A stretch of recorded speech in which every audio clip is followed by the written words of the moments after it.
There were no other black women in the newsroom when I first started at WOKR TV, Channel 13 in Rochester, New York. I was the first. There were no female reporters. There were no black reporters when I started. I was the only one. Guys didn't really like it that we were invading their space, which they looked at it as their space. So often in those early days, employers thought, if I hire one black woman and one black man, I've integrated, even if it was, as I said, a Fortune 500 company with thousands of employees. To think that you can only have one kind of person doing any job in this world is to limit the potential for success.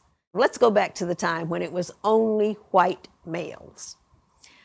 I don't care whether they were open to new ideas or whatever, they still were operating from their point of view.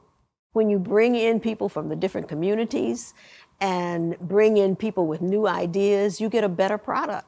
And not just bring in people who look different, but who think differently, because that's what's really important.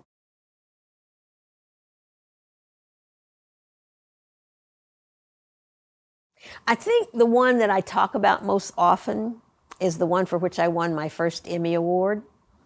And it was about a housing project in San Francisco that was a pretty bad place to be. Drug dealers, crime, all kinds of things. Predominantly black people lived there.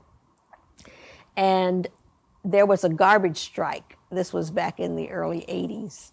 People from that housing project, when the garbage strike happened and garbage was piling up, they brought all their garbage out one day and put it in the middle of the street.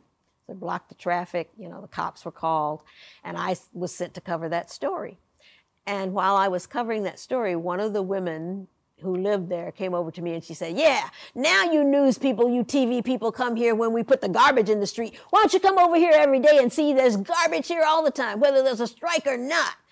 And I'm like, oh, okay, you know? So I went back to the newsroom and I thought about that and I said to my boss, I said, you know, we should maybe do something. They were not at all interested in the fact that those people were living with garbage even when there wasn't a garbage strike. But I kept at it. I kept saying, let's do something on that. And that's what I did. My photographer and I went and we lived there for 3 days and 3 nights and we almost got killed, but we did a really great series of reports that led to changes in that place and for which I won my first Emmy Award.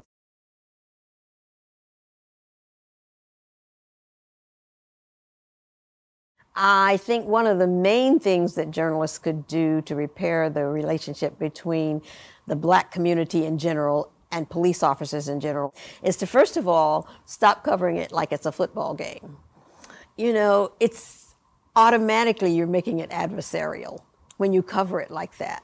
Because so often when I watch these videos, I think that cop already came in with the idea that that black man was dangerous. When have you seen the cops pull over a white guy for speeding or for having an expired license or for having whatever, candy on his dashboard, whatever, and tase them and handcuff them and beat them up?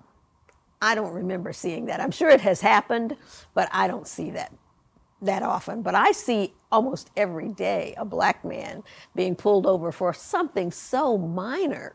And then all of a sudden, he's on the ground bleeding, or even worse, he's dead.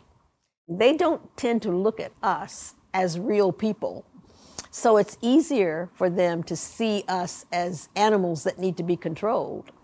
And that's often the way we're treated. So I think it might have been Jesse Jackson who said, when you see black people setting fire to the buildings in the community, it's because they are tired of talking. They're tired of asking for respect. They're tired of asking the questions about why won't this change.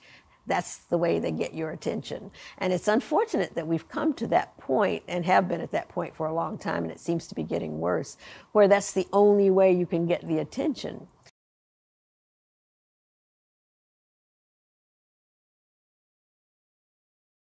One of the things that I notice that seems to be very common is the lack of curiosity. The fact that you just accept what is given to you, or you repeat the same phrases that everybody else is repeating without really looking at it and saying, what is happening here? I'll give you an example of one that I did when I was still working. Black on black violence. And then one day I was thinking, wait a minute, why do we say black on black crime, black on black violence, but we don't say white on white crime, we don't say Latino on Latino crime, we don't say Chinese on Chinese crime, we don't say Asian on Asian crime. Why do we only say black on black crime? And you know what that does over time by saying that?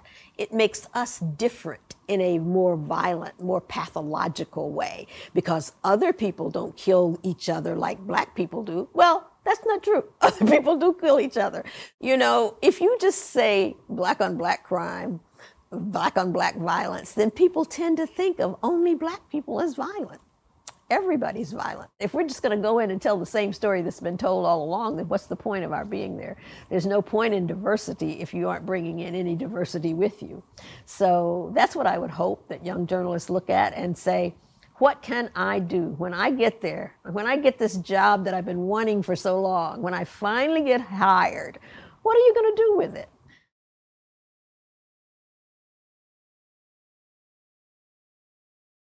I'm an optimist. By nature, I'm an optimist, but I'm also a realist. It doesn't get better unless a lot of people do a lot of work. The reason we're sitting here in this nice building with all this technology, being able to do this, is because we're no longer slaves. So we know that it does get better. But it gets better in very, very, very small steps, you know. There'll be like maybe one big step and then a lot of little small steps and then some back steps, and, you know, it's a process. Every time we get to a place like we got to in the 60s after the Civil Rights Act was passed and after the Voting Rights Act was passed, there comes another group of people who don't want us to have those rights, who don't want us to have that freedom, and they work on pushing us back, and they sometimes succeed.